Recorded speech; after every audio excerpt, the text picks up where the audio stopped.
Olá, amigos. Estamos iniciando mais um programa Esclarecimentos Oportunos. Hoje daremos início aqui a um estudo que foi solicitado por um de nossos ouvintes, meu amigo Milton. Sim. Sobre um tema de muita importância para quem quer conhecer e estudar a doutrina espírita. E esse tema é fluidos.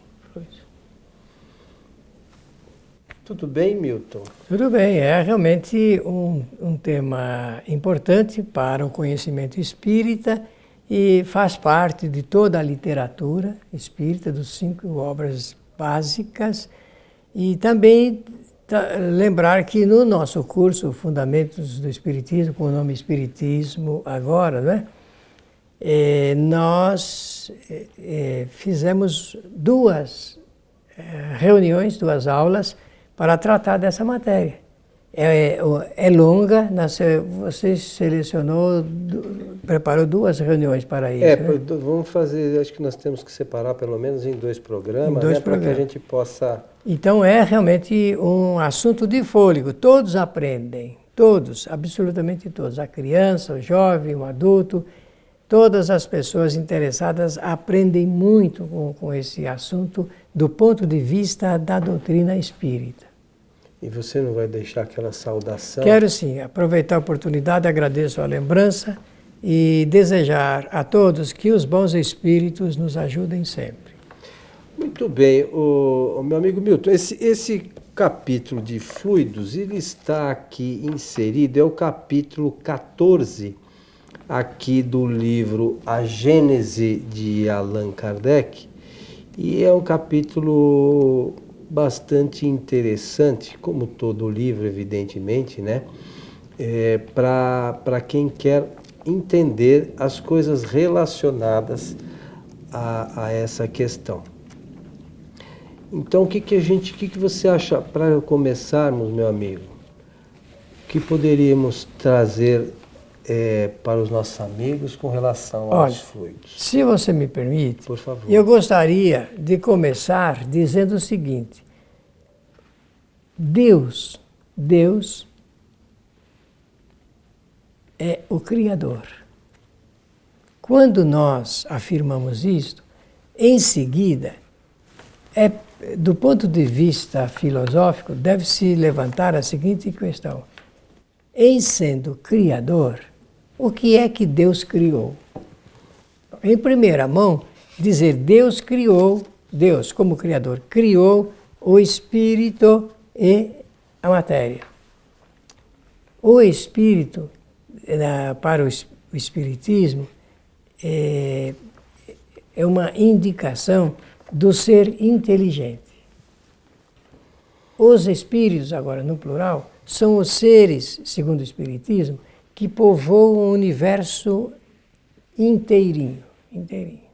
Todo o universo ele é habitado por espíritos, ou pelos espíritos que são criação de Deus. Agora, a matéria, falei o espírito e a matéria. Deus criou o espírito e a matéria, e criou o espírito em especial, para agir sobre a matéria, fazer experiências cada vez mais renovadas e extrair dessas experiências cada vez mais e maior de volume de conhecimento. Isso na primeira instância. Agora, o que acontece com o espírito nós já sabemos, não é? Do ponto de vista das leis naturais. É imortal, participa de um processo de evolução, através de um processo de reencarnações, usando do livre-arbítrio, que é a liberdade de escolha, e da lei de causalidade, causa e efeito. Assim que o espírito aprende, agindo sobre a matéria. Agora, do outro lado, a matéria está aí nesse capítulo que o nosso querido Coelho lembrou. A matéria, ela tem um ponto de saída, um ponto de início. Esse ponto de início de transformação, porque a matéria não é que nem o espírito, ela não evolui, ela é modificada pela ação dos espíritos. Então, a matéria, esse pontinho aqui de saída, Kardec chamou de grau de pureza absoluta. Está nesse capítulo que você leu aí. E esse grau de pureza absoluta vai sendo transformado pela ação dos espíritos. É um número muito grande de transformações, até chegar nos 4 estados que nós aqui conhecemos: o sólido, o líquido, o gasoso e o radiante ou plasma, como quiserem. A partir daí, a ciência comum não apresenta dados, mas sabemos que estão pesquisando. Mas o Espiritismo já faz uma explicação de como são esses processos de transformação. Então, para facilitar, a doutrina espírita pediu emprestado da ciência um termo para designar a matéria toda. A designação é de fluidos.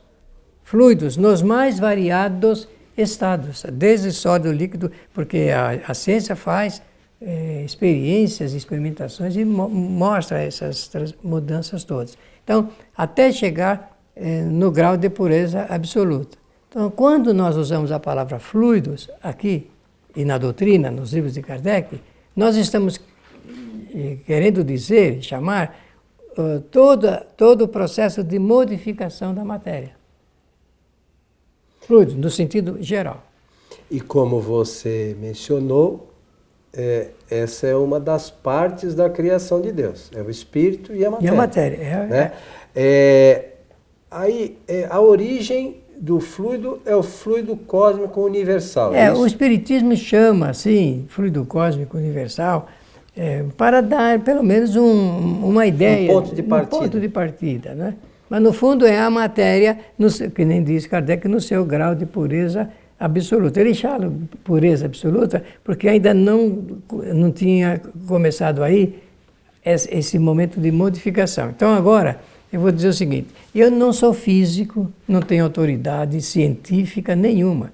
Eu só estudo a doutrina espírita. Mas eu posso observar que a ciência está mostrando aí, tem várias teorias sobre a criação do universo, não é verdade? Claro. Vamos imaginar que uma dessas teorias seja a verdadeira. Então eu vou falar da grande explosão, que é o Big Bang, né? Uhum. Tá bom. É só para fazer uma comparação. O que Allan Kardec coloca ali como início, como grau de pureza absoluta, seria esse momento de início dessa modificação toda, sabe? O Espiritismo não tinha, os espíritos, é melhor dizer assim, não tinham na época, quem sabe, uma terminologia apropriada para explicar isso nos detalhes que só agora, 2000 e pouco, aí nós temos essa condição científica de entender. Os espíritos superiores. Os espíritos superiores que estão aqui no nosso planeta. A gente não pode esquecer que no universo, o universo é muito vasto, existem espíritos e planetas que já aprenderam isso e muito mais, com né? certeza. Então, é nessa condição restrita de planeta de provas e expiações que você está se referindo, É isso né? mesmo, exatamente. Porque o nosso conhecimento ainda é muito limitado. E vai aparecendo devagarinho de acordo com o grau da melhora do nosso entendimento. Então veio primeiro a explicação da teoria da relatividade por Albert Einstein, e agora vem aí das ondas gravitacionais, que vem a hora que tivermos um conhecimento maior do seu significado no estudo e do que isso significa em termos universais, em termos do universo, talvez aí a gente possa compreender melhor o que o Espiritismo vem anunciando desde 1857. Nesse capítulo aqui no início, tem um parágrafo que diz o seguinte: mas lá, né, no estado de erraticidade, como neste mundo, não é dado senão aos espíritos mais esclarecidos compreenderem o papel dos elementos constitutivos de seu mundo.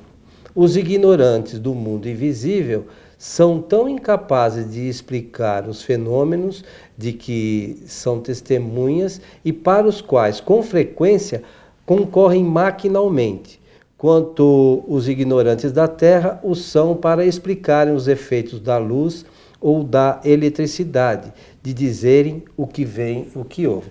Eu só marquei isso aqui porque tudo isso que nós estamos falando, as questões dos fluidos, Kardec tomou, acho eu, o cuidado aqui de colocar que muitos espíritos podem vir e trazer teorias fantasiosas, falarem as coisas mais absurdas com relação a essa questão.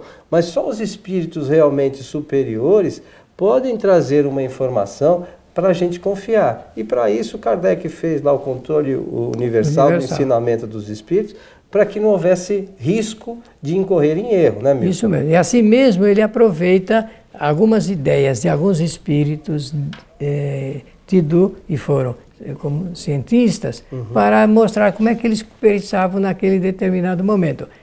Dizendo isso, eu estou lembrando da figura de Galileu Galilei, que através de Camille Flammarion, ele tem uma comunicação que Kardec aproveitou para inserir aí no livro, falando a respeito aí da situação astronômica. Veja aqui, com aquilo que você leu, esse espírito, esse nosso amigo Galileu, ele participou de um momento científico do nosso planeta. Portanto, é um conhecimento ainda muito relativo.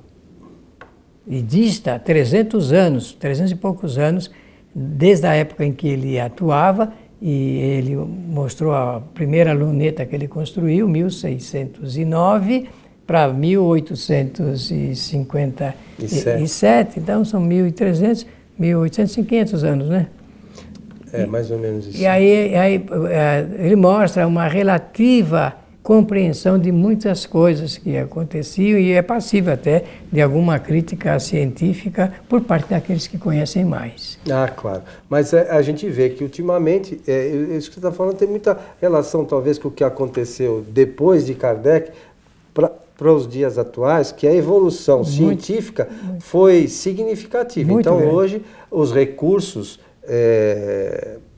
para se apurar algumas questões são muito melhores do que naquela época. Porém, sobre as questões relacionadas aos fluidos, ainda não há nada.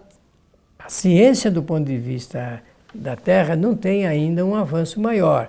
E o Espiritismo está apontando aí para essa transformação da matéria. Isso os cientistas já sabem. Tanto que a ciência faz modificação da matéria que nós conhecemos, né, um estado e outro estado e tal, e está pesquisando e apresentando algumas teorias a respeito desses estados diferentes, o que seria o quinto, sexto, sétimo estado. Mas não há hoje, cientificamente falando, nada relacionado, nenhuma pesquisa específica, muito embora saiba-se da transformação da matéria, nenhuma pesquisa específica relacionada aos fluidos. Não, ainda não. Objetiva, né? Não, de forma ainda objetiva não tem nada. Não tem nada. O que tem é esse conhecimento que está no Livro dos Espíritos, no Livro dos Médiuns, no Evangelho, que trata de parte disso, e também nessa obra de grande importância para a doutrina.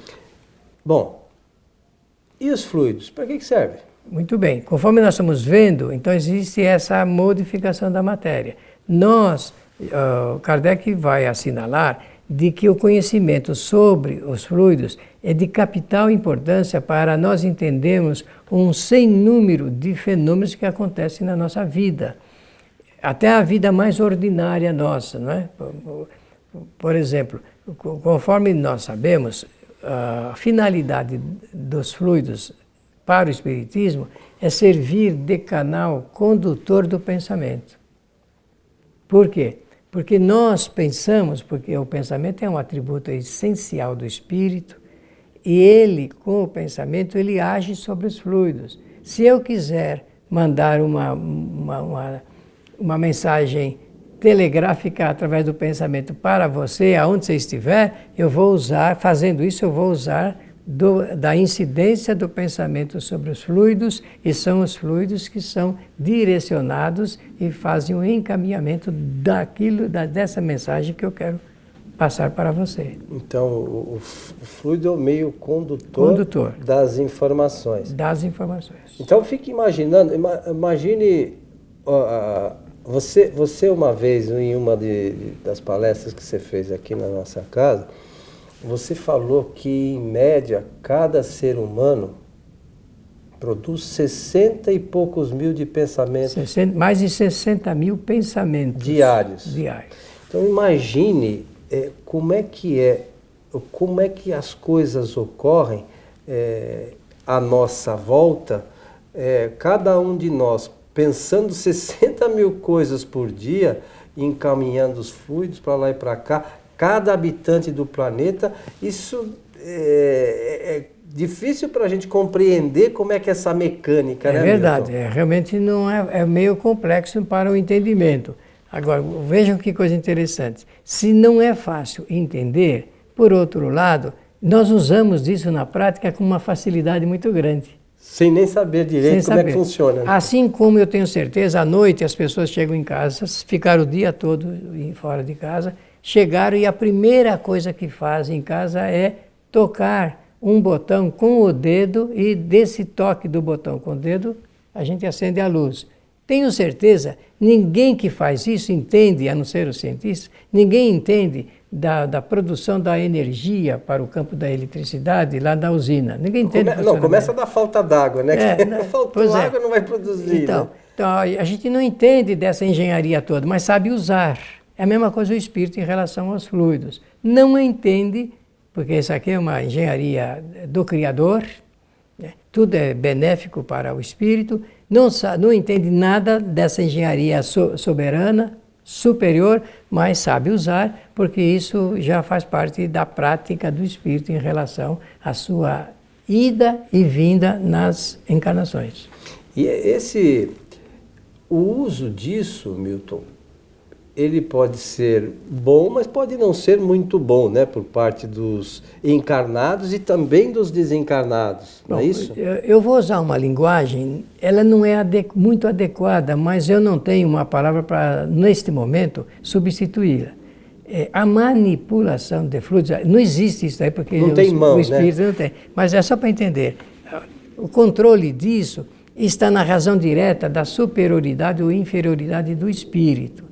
Aqueles que são mais superiores, ou dizer assim, bons espíritos, usam dessa qualidade para o bem, para a cura, porque nós vamos tocar nisso no próximo programa, existem fluidos curadores, reparadores, sustentadores, apoiadores. Olha que eu estou dando uma série de adjetivos para indicar o campo de ação que nós podemos. Quando os médicos estão cirurgiando alguém no hospital, estou falando aqui hospital físico, obviamente espíritos ligados com esse processo de apoio de fluidos tratadores, curadores, estão ali envolvendo toda aquela situação com uma camada de fluidos benéficos. E mesmo os familiares com os pensamentos também auxiliam nesse processo, não é isso? Isso mesmo. Então,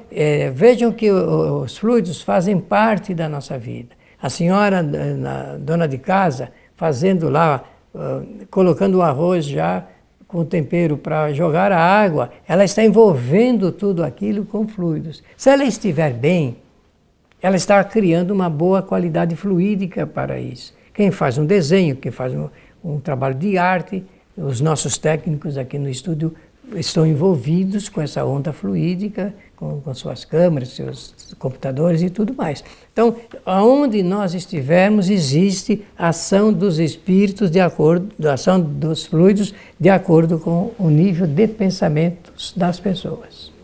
Esse, como falamos no início, é um assunto extremamente... E ele é importante. O espírita tem que entender esse processo, e está muito claro aqui no livro A Gênese, para que possa até dar passe, por exemplo, né? Claro. Olha, eu vou dar um exemplo que vai servir para você chegar nesse ponto aí.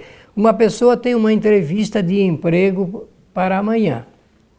Ela pode hoje preparar essa entrevista de emprego que ela vai fazer em determinado lugar usando os recursos fluídicos? Qual é a resposta? Sim. Perfeitamente. Perfeitamente. Mas como você disse no programa anterior, o tempo voa e chegamos ao final. Eu não sei se vai dar 2 programas para a gente fazer, mas Que se precisar de mais, vamos em frente, né? usemos. Estamos chegando ao final de mais um programa Esclarecimentos Oportunos, meu amigo Milton. Agradecer todo o empenho de todos os nossos amigos que aqui trabalham e desejar aos nossos ouvintes e espectadores que os bons espíritos nos ajudem sempre. Lembrando que a leitura deste capítulo é o capítulo 14 do livro A Gênese de Allan Kardec.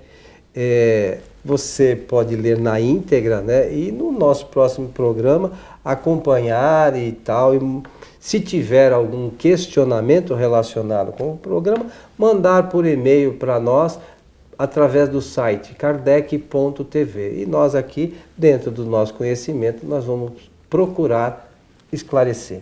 É isso mesmo, meu amigo? Muito obrigado. A você que esteve conosco, o nosso abraço e até o nosso próximo programa.